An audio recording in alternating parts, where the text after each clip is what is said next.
कार्तिक मास महत्तम अध्याय 2।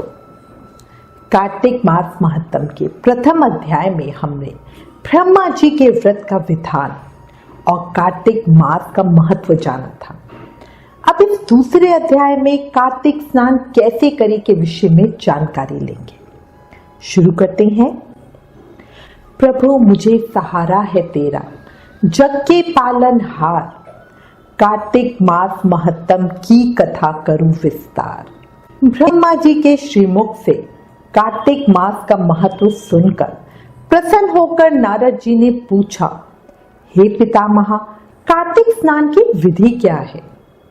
ब्रह्मा जी ने भगवान राधा कृष्ण का स्मरण किया और नारद जी से कहा, बेटा, सारे संसार की भलाई के लिए तुमने अति सुंदर प्रश्न किया है। मैं इस कथा को तुमसे कहता हूं, तुम सावधान होकर इसकी विधि सुनो। कार्तिक का व्रत अश्विन शुक्ल पक्ष की दशमी से आरंभ करके कार्तिक शुक्ल दशमी को समाप्त करें, अथवा अश्विन की पूर्णिमा को आरंभ करके कार्तिक की पूर्णिमा को पूरा करें। जब कार्तिक व्रत शुरू करें तब भगवान विष्णु को नमस्कार करके उनसे कार्तिक व्रत करने की आज्ञा प्राप्त करें और विधि से कार्तिक व्रत का पालन करें।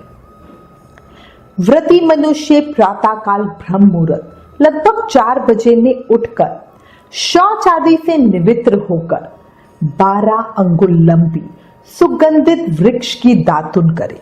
परंतु श्राद्ध के दिन, सूर्य तथा चंद्र ग्रहण के दिन, एकम यानी पड़वा के दिन, अमावस्या, नवमी, छठ, एकादशी तथा रविवार के दिन दातुन ना करें। जिस दिन दातुन ना करनी हो उस दिन पानी से 12 कुल्ले करके मुंह को खूब अच्छी तरह से साफ कर ले। जब 2 घड़ी रात्रि रह जाए तो काले तिल, चंदन, चावल, फूल या कुशा लेकर तालाब, कुंड, नदी या संगम तथा किसी तीर्थ स्थान में जाकर भगवान से प्रार्थना करें और कहें, हे भगवान, आपकी और श्री लक्ष्मी जी की प्रसन्नता के लिए मैं कार्तिक मास में स्नान करूंगी। इस प्रकार संकल्प करके श्री गंगा जी, भगवान शिव, सूर्य और विष्णु जी का ध्यान करके नाभि तक जल में प्रवेश करके अच्छी तरह स्नान करें। मनुष्य किसी भी तीर्थ में स्नान करे उसे गंगा का स्मरण अवश्य ही करना चाहिए। गर्म जल की अपेक्षा ठंडे जल में स्नान करने से 10 गुना पुण्य होता है। उससे 100 गुना पुण्य बाहरी कुएं के जल में स्नान करने से होता है। उससे अधिक पुण्य बावड़ी में और उससे भी अधिक पुण्य पोखर में स्नान करने से होता है। उससे 10 गुना झरनों में और उससे भी अधिक पुण्य कार्तिक में नदी स्नान करने से होता है। तीर्थ में स्नान करने से 10 गुना पुण्य अधिक होता है। जहां 2 नदियों का संगम हो और यदि कहीं 3 नदियों का संगम हो तब तो पुण्य की कोई सीमा ही नहीं है। स्त्रियों को पति की आज्ञा लेके कार्तिक स्नान करना चाहिए, क्योंकि पति से बिना पूछे जो धर्म कार्य किया जाता है वह पति की आयु को क्षीण कर देता है। फिर जल से बाहर आकर देवता, ऋषि और पितरों का तर्पण करें। स्नान के पश्चात बकरी तथा भेड़ की धूली से बचना चाहिए तथा छींक, थूक, कुत्ता, कौवा, ऊंट, उल्लू, शूकर का स्पर्श ना करें। इनसे छू जाए तो फिर स्नान करना चाहिए। इसके बाद षोडशोपचार विधि से भगवान का पूजन करें, भगवान को अर्घ्य दें और प्रार्थना करते हुए कहें कि भगवान श्री राधा सहित मेरे इस अर्घ्य को ग्रहण करें। और इस प्रकार प्रार्थना करने के बाद 16 चीजें जैसे आवाहन, पाद, अर्घ्य, आचमन, स्नान, वस्त्र, चंदन, अक्षत, पुष्प, धूप, दीप, नैवेद्य, तांबुल, पुंगी फल, दक्षिणा, नमस्कार आदि से भगवान की मूर्ति को अर्पण करके तुलसी मंजरी से भगवान का पूजन करना चाहिए। इसे षोडशोपचार पूजन कहते हैं। कार्तिक में भगवान विष्णु की प्रसन्नता के लिए विष्णु मंदिर अथवा शिव मंदिर में रात को जागरण करें। शिव और विष्णु जी का मंदिर ना हो तो किसी भी देवता के मंदिर में जागरण करें। यदि दुर्गम वन में स्थित हो या विपत्ति में पड़े हो तो पीपल के वृक्ष की जड़ में अथवा तुलसी के वन में जागरण करें। भगवान विष्णु के समीप उन्हीं के नामों और लीला कथाओं का गायन करें। यदि आपत्ति में पड़ा हुआ मनुष्य कहीं अधिक जल ना पावे अथवा रोगी होने के कारण जल से स्नान ना कर सके तो भगवान के नाम से अपने को शुद्ध कर ले। कार्तिक में भूमि पर शयन करने वाला मनुष्य युग युग के पापों का नाश कर डालता है।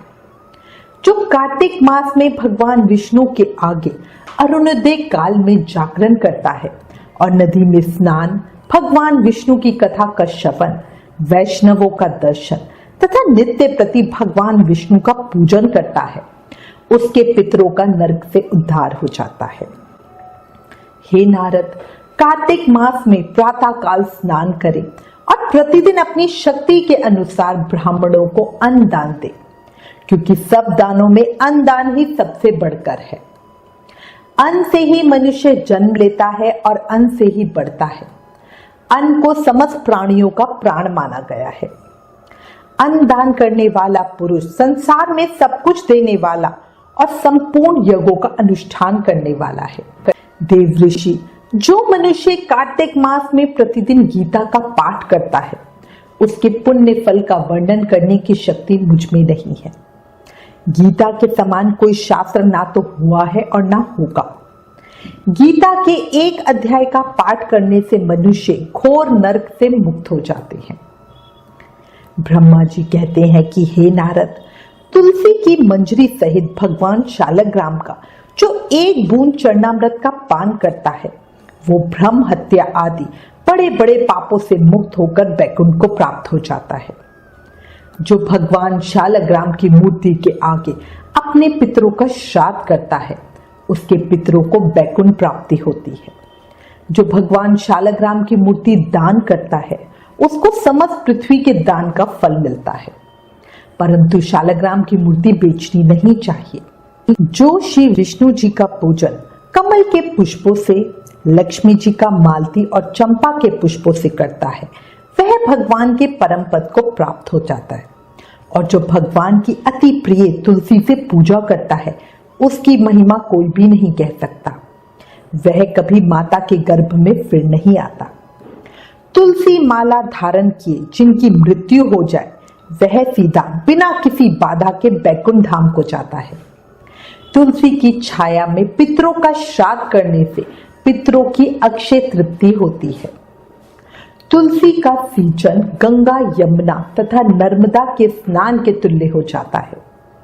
तुलसी का वृक्ष लगाने, सींचने और स्पर्श करने से मनुष्य के काया, वाचा और मानसा तीनों प्रकार के पाप नष्ट हो जाते हैं। इस प्रकार कार्तिक का व्रत रखने वाला शांत चित्त से तुलसी का पूजन, प्रदक्षिणा और नमस्कार करके हाथ जोड़कर प्रार्थना करते हुए कहे, हे हरिप्रिय, देवताओं और मुनीश्वरों में तुम्हारा पूजन किया और मैं आपको नमस्कार करती हूँ। इस प्रकार प्रार्थना करें, हे मुनिश्रेष्ठ नारद, जो कार्तिक में 1,00,000 तुलसी दल चढ़ाकर भगवान विष्णु की पूजा करता है, वह एक एक दल पर मुक्ता दान करने का फल प्राप्त करता है।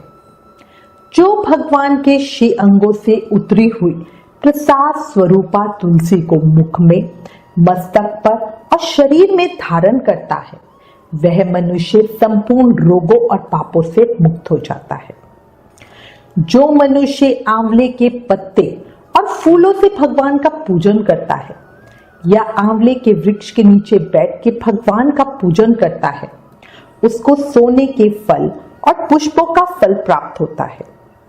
जो मनुष्य द्वादशी को तुलसी तथा आंवले के पत्तों को तोड़ता है, वह घोर नरक में जाता है।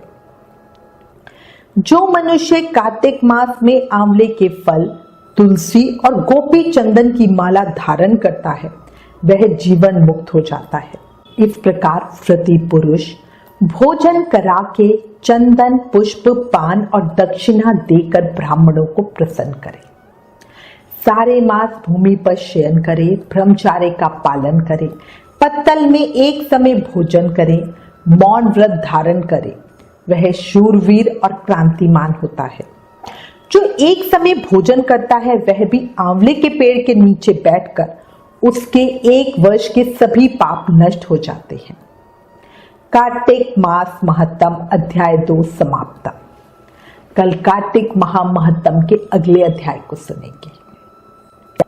याद रखना, जीवन क्षणभंगुर है, अभी है अभी नहीं। इसलिए समय के महत्व को समझते हुए ज्यादा से ज्यादा नाम जाप करें। क्या पता कल क्या हो, अभी भी समय है। प्रेम से, मन से, भाव से, हर सांस के साथ नाम जाप करते रहो।